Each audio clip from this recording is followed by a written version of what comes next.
It's time that Minnesota repeals the law that restricts the time when you can start school each fall.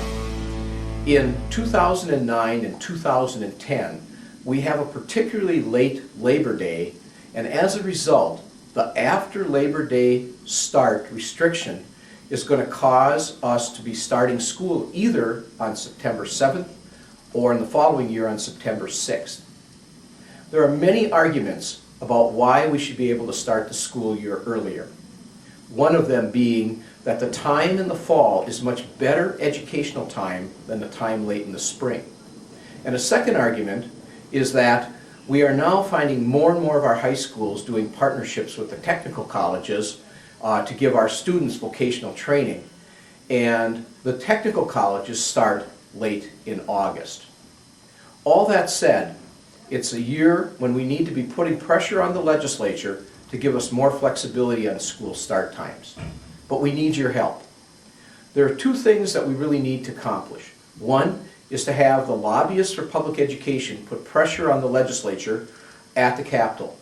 The second is to create a grassroots effort in order to get the change to happen from local districts. Here's what we are going to ask all superintendents in the state to do.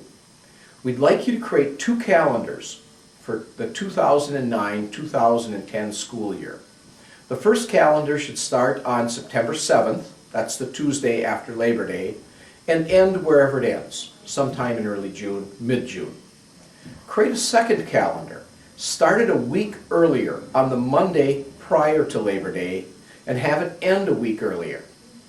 Ask your board to approve both calendars with clear understanding that the late start calendar is the one that's statutory in law right now, but that in the event that the legislature relents, that you can move to the other earlier calendar.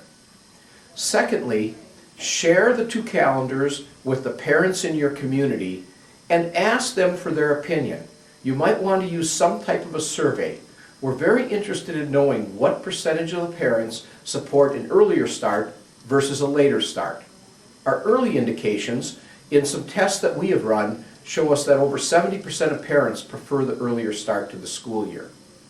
So as this issue comes up later in the legislative session, you can call your legislator and be able to tell them in firm terms that the parents of your school district by such and such a percentage actually support the earlier start to the school year. Between your grassroots effort and MASA and other organizations' efforts at the Capitol, hopefully, once and for all, we can create more time flexibility for you and allow you to start school when you and your local district choose. Thank you for your help on this. We'll make a cooperative effort and hopefully get this job done this year.